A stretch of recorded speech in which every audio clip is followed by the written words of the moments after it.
നമസ്കാരം. ഓപ്പൺ ന്യൂസിലേക്ക് സ്വാഗതം. ദക്ഷിണകാശി എന്നറിയപ്പെടുന്ന കൊട്ടിയൂരിൽ വൈശാഖ മഹോത്സവത്തിന് തുടക്കമാകാൻ നാളുകൾ മാത്രം അവശേഷിക്കെ പാൽച്ചുരം ബോയ്സ് ടൗൺ റോഡ് എത്രത്തോളം യാത്രികരായ തീർത്ഥാടകർക്ക് സുരക്ഷിതമാണ്?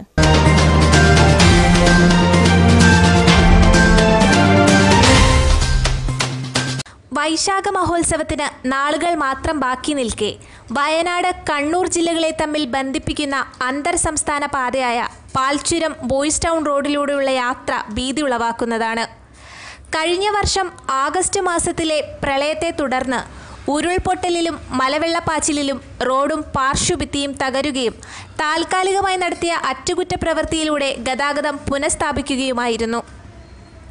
തകർന്ന പാർശ്വഭിത്തിക്ക് പകരം മുള ഉപയോഗിച്ചുള്ള കൈവരിയും മലവെള്ളപ്പാച്ചിലിൽ ഒഴുകിയെത്തിയ കൂറ്റൻ പാറകളും പാൽച്ചുരം റോഡിന്റെ തലയ്ക്കു മുകളിൽ ഭീഷണിയായി തന്നെ നിലനിൽക്കുന്നു.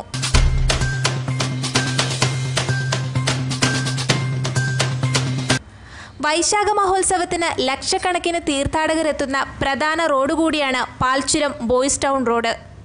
ഈ റോഡ് അപകടരഹിതമായി പ്രവൃത്തി പൂർത്തീകരിച്ച് കൊട്ടിയൂരിലെത്തുന്ന ലക്ഷോപലക്ഷം ഭക്തജനങ്ങൾക്ക് സുഗമമായി യാത്ര ചെയ്യാനുള്ള സൗകര്യം ഒരുക്കണമെന്നാണ് കൊട്ടിയൂർ ദേവസ്വം എക്സിക്യൂട്ടീവ് ഓഫീസറും പറയുന്നത്.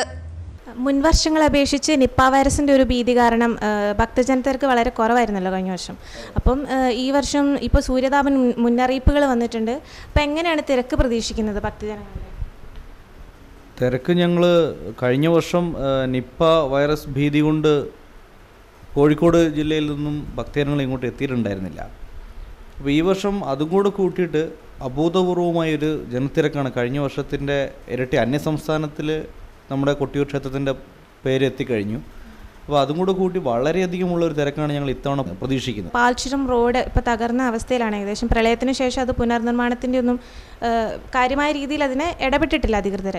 അപ്പം വയനാട് ആ ഭാഗങ്ങളിൽ നിന്ന് വരുന്ന ഭക്തജനങ്ങൾ ഇത് എത്രത്തോളം ബാധിക്കുമായിരിക്കും? ഏകദേശം പാൽച്ചുരം റോഡിൻ്റെ ശോചനീയാവസ്ഥ ഞങ്ങളെ സംബന്ധിച്ച് വളരെയധികം ആശങ്കയുണ്ടാക്കുന്ന കാര്യമാണ്.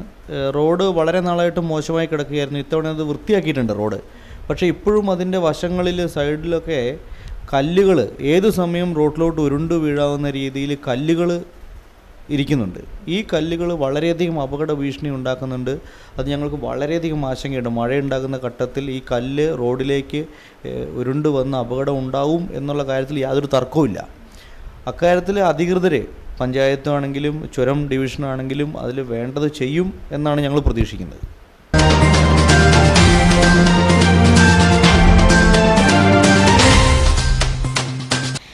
എന്തെങ്കിലുമൊക്കെ നടന്നു കഴിഞ്ഞിട്ട് പ്രതികരിക്കാനിരിക്കുന്നവരോട്, മുന്നറിയിപ്പും നിർദ്ദേശങ്ങളും ഉപദേശങ്ങളും നൽകുന്നവരോട് ഒരു ചോദ്യം: ദുരന്തങ്ങൾ വരാതെ നോക്കുന്നതല്ലേ അതിലും നല്ലത്? ക്യാമറാമാൻ അലോഷ്യസിനോടൊപ്പം സുവർണ ബെന്നി, ഓപ്പൺ ന്യൂസ്.